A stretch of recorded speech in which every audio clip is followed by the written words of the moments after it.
hacer un viaje en el tiempo y nos trasladamos al siglo de oro. Nos vamos a la tierra del Imperio Inca para conocer a una mujer fascinante y al tiempo un gran misterio, cuya pista ha seguido con tenacidad y con enorme trabajo nuestra invitada.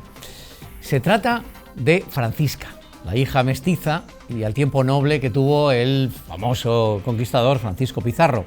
Su historia nos lleva a un tiempo de cruce de caminos entre dos mundos, un tiempo de grandes convulsiones a cuenta del oro del imperio. La mestiza, la primera mestiza, es como se titula esta novela que nos cuenta su historia y la de toda una saga familiar, los Pizarro, que ha escrito una brillante arqueóloga, historiadora e hija de Trujillo, Carmen Sánchez Risco. ¿Qué tal? ¿Cómo estás, Carmen? Hola, Chimo, ¿qué tal? ¿Cómo estás? Pues nada, me da mucho gusto de verte y de entrevistarte y de conocer a través de tu novela este personaje tan fascinante, Francisca. Oye, por cierto, qué ciudad tan maravillosa, Trujillo, que tienes un fan irredento de Trujillo, de la Trujillo de Cáceres, porque hay una Trujillo también en Perú, obviamente, con todo el ascendente de Almagro, ¿verdad? Y de los conquistadores allá, ¿no? Claro, es que en el Nuevo Mundo, es decir, en América, hay un gran número de Trujillos precisamente por eso, porque es que de Trujillo, el de Cáceres, el que te gusta tanto, el mío también, es de donde partieron un gran número de expedicionarios conquistadores, y esto es lo que hace pues que tengamos un Trujillo en Colombia, en Perú, en Venezuela, en México, en un montón de lugares del centro y del sur de América, sí. Especial atención a la de Perú porque sería el entorno en el que nos ubicamos, de nuevo aquellas tierras del Imperio Inca, ¿verdad? Oye, sí. Francisca la Mestiza, qué personajazo, qué peripecia vital tan apasionante da esta mujer, ¿verdad? Absolutamente. Mestiza, ¿verdad? Hija de una princesa inca y de Francisco Pizarro, pero que fue educada, digamos, en un entorno, digamos, a la castellana manera. Y desde luego participó de la posición, obviamente, de su familia, no fue rechazada, ¿verdad? Que va, ella, vamos a ver, a mí me parece fascinante el personaje precisamente por eso, porque es un personaje muy desconocido y ciertamente su padre se preocupó, Francisco Pizarro, se preocupó mucho de que recibiera una educación al más alto nivel en la época. O sea, estamos hablando de una mujer que en el siglo XVI, algo impensable, primero para una mujer y para la inmensa mayoría de la sociedad, pues aprendió a leer, aprendió a escribir, y esto ya le dota a ella también de la posibilidad de tener un espíritu mucho más crítico, de poder acceder a un conocimiento que la inmensa mayoría no tenía. Ella, evidentemente, como bien dices, es hija de una hija de Huayna Cápac, que es el último gran inca, y de Francisco Pizarro.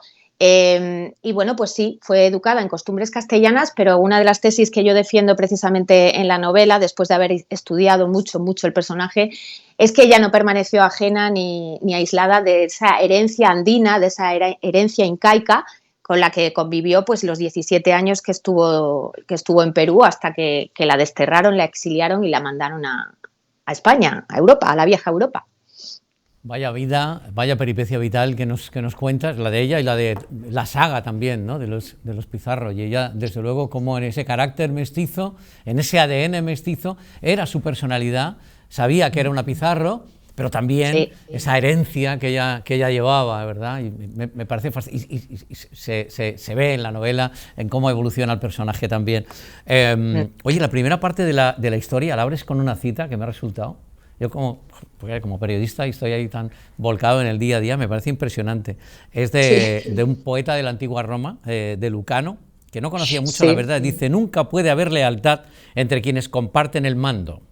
Detentar el poder jamás admite asociados sinceros. Joder, así es. Qué vigente está esta cita, desde luego, ¿no, Carmen? Bueno, la cita, y me gustaría reseñar que gran parte de los hechos o de los asuntos que subyacen en la trama de la novela, 5 siglos después, están de rabiosa actualidad, Chimo, todavía hoy, como es el caso, por ejemplo, pues de la corrupción política, como es el caso también del maltrato físico, como es el caso pues de las intrigas también, de lo despiadado que puede llegar a ser el poder, que se resiste a ser perdido y que favorece esas traiciones, esa falta de lealtad entre los asociados, que, como bien indicas, recoge muy bien esa cita. Yo creo que es una de las máximas de la novela, y que hay muchos temas, pues sí. Por ejemplo, ahora se habla mucho también de sororidad, y yo creo que en la novela se ve claramente, igual que se ven los documentos que he tenido que estudiar para escribir la novela, que esa fraternidad o esa cómplice compañía entre mujeres existía ya en el siglo XVI, sin perder de vista el hecho de que la mujer en el siglo XVI era como una especie de ciudadano de segunda, era un ser de naturaleza defectuosa. Entonces, es muy bonito en la novela y en los documentos atisbar esa relación entre ellas. En cierto modo, no, totalmente el sustento emocional de la mestiza son las mujeres que la rodearon, que la defendieron, que la escondieron cuando su vida peligraba. Y como ella también les devuelve después pues todo ese cuidado, ese amor, ese favor. Por cierto, hablando de estas mujeres, ya que estamos en Levante Televisión, la naranja y los limones, bueno, pues una de estas mujeres, que es la tía de la mestiza, es quien introduce la naranja y el limón en lo que hoy es Perú, en Bolivia, o sea, en la parte sur de América. Creo que también es un detalle importante que seguro que a los lectores de allí les va a hacer ilusión conocer todo ese proceso. Duda, ¿verdad? Para la identidad valenciana, que sería, sin verdad, nuestros cítricos de los que nos sentimos tan orgullosos, nuestro arroz también, pero nuestros cítricos de luego lo son. Y vaya personaje también, Inés ejerce de madre, en realidad, de Francisca, y qué Sí. mujer también, de qué personalidad y de qué nos la pinta, es una mujer muy bella, ¿no? Y con un carisma realmente muy especial. Vaya pedazo de trabajo que te has pegado, Carmen. Tú dices que eres arqueóloga por la gracia de Indiana Jones, bromeas a veces en las redes con esto, pero vaya pedazo de trabajo. Soy una víctima de Indiana Jones. Pero ya os digo, en la novela digo, me voy a perder porque, claro, hay tanto personaje, es una saga los Pizarro realmente. No os preocupéis porque hay un encaje perfecto de todo el árbol genealógico donde vais a poder ir repasando o revisando. Por supuesto todos históricos, obviamente, y recorrer incluso los lugares de la mestiza. Sería bonito, me ha apetecido después de hacer ese recorrido imaginario, porque no conozco la inmensa mayoría de ellos, hacer ese recorrido, me parece un viajazo hacer los recorridos de la mestiza. Oye, hablemos de Francisco Pizarro también, el papá de Francisca, murió asesinado, ya sabemos. Bueno, ella cuenta la historia, arranca la historia contándolo en primera persona, que me parece muy, también por dar claves a los lectores y lectoras, ¿no? Es como tú te emocionas con ella porque está contándote que habita un terreno de melancolía en este momento, desde digamos el presente en que sitúas la novela. Hablemos del padre, muere asesinado, ya lo sabemos, por en fin, los almagristas, no sé si almagrista digo bien, no sé, los fieles sí. de Almagro, sí. Y a partir de ella tiene que huir. Es la historia también de una huida porque peligra su vida, como decías, ¿no? Así es, Francisco Pizarro es asesinado por los hombres que rodean al hijo de Almagro el Mozo. Como bien sabes, Hernando Pizarro mandó ejecutar a Diego Almagro, que era el socio de la conquista de Francisco Pizarro. Entonces la venganza se produce pues unos años después, pero vamos, se produce bien hecha, como es el caso del asesinato, que además el asesinato de Francisco Pizarro es el punto de partida de la narración de la mestiza, porque es un momento especialmente frágil, delicado para ella y para su hermano. Ten en cuenta que son los únicos hijos del marqués de Francisco Pizarro, los únicos hijos legitimados por la corona y por tanto con poder político. Entonces se convierten en dos suculentas piezas que a los almagristas no les viene bien y les conviene mucho eliminar. Y ese es el punto de partida de la novela, esa noche terrible del magnicidio, cuando asesinan a su padre. Ella tiene 7 años, su hermanito tiene 6 años, o sea, son 2 niños, pero con la edad suficiente, sobre todo ella con 7 años, ya para empezar a darse cuenta de muchas cosas, ¿no? Y entonces, bueno, ella te va narrando en primera persona porque a mí me parecía muy importante que tuviera una voz y que compartiera. Por eso la novela adquiere un poco el tono de confidencia total, o sea, el lector se convierte un poco como en el amigo, en el hermano, en el apoyo, en el confidente de la mestiza.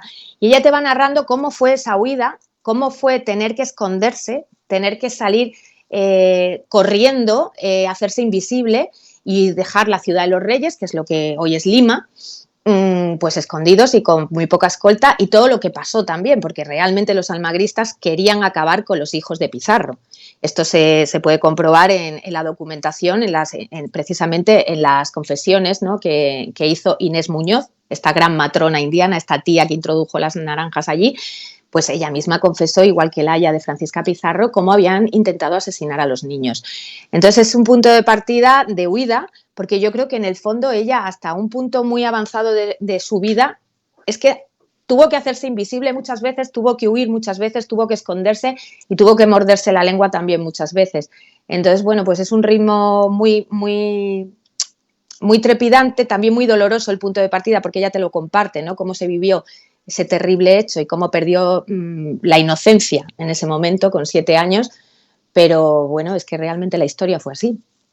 Bueno, desde luego, y esa persecución, esa huida también forma parte del ritmo potente de la novela. Hay momentos muy, muy, muy fascinantes cuando nos cuentas con todo lujo de detalles cómo era aquel mundo andino, ¿no? O sea, qué flipada, cómo debía ser el lujo imperial de Cuzco, en el que su madre, la madre de Francisca, era una de las princesas, mujeres, una de las, pero no de las favoritas, por lo que nos explicas, ¿no? Una mujer con una belleza también muy, muy particular, por lo que nos describes. Háblanos un poquito de aquel mundo, cómo, caray, es fascinante, ¿no? Lo que los incas habían generado alrededor de su imperio, ¿no? Absolutamente, yo creo que en la novela se palpa muy bien todo eso porque siendo fiel a mi propuesta respecto a al pasado andino y a la vinculación que Francisca tuvo con ese pasado andino, me parecía importante reseñar cómo era ese Cuzco imperial que ella conoce a través de lo que le comparte su madre. La madre de Francisca debió ser una mujer hermosa, debió ser una mujer bastante atractiva, de hecho nos ha dejado ella el busto de su madre en la Plaza Mayor de Trujillo, en Cáceres, y es interesante que en Crónica de Indias casi todos los cronistas subrayan mucho el carácter grandioso de ese Cuzco que encontraron o de otras ciudades, ¿no? A medida que iban avanzando, sobre todo los templos, que eran de una grandiosidad, de una belleza impactante. Tenemos que partir también de una base que es que el mundo andino, es decir, los incas, en este caso, no conocían la rueda.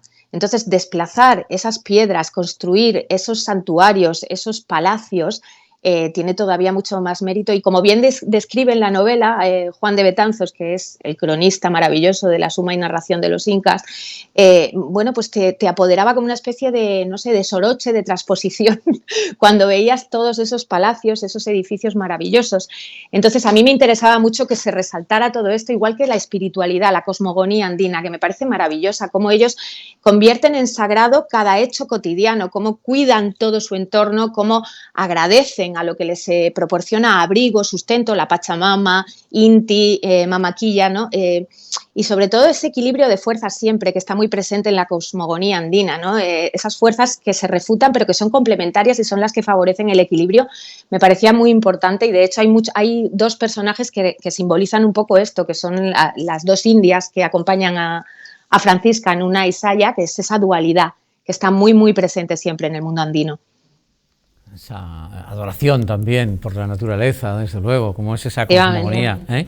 En el momento de la forja de un nuevo mundo, y en ese momento se encaja la historia de Francisca, que me parece una historia realmente alucinante. Oye, enhorabuena por el trabajón, por la novela, por la parte literaria y por la parte de documentación, porque es alucinante. Carmen Sánchez Risco le va de suyo, porque luego es historiadora y arqueóloga, y más una apasionada, ¿no?, de este mundo de las Indias, desde luego que nos abrieron aquellos valerosos. Además soy periodista, es decir, que también la parte de investigación y documentación, sabes que dentro del mundo del periodismo es muy importante también. Entonces yo creo que han confluido ahí las dos facetas y ha sido una locura.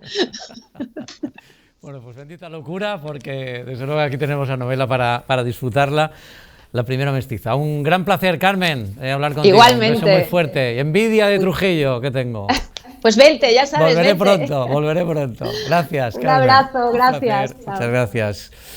Penélope Maestro nos cuenta cómo va a ir el tiempo, la previsión, y nosotros esperamos mañana que paséis una tarde muy feliz. Adiós.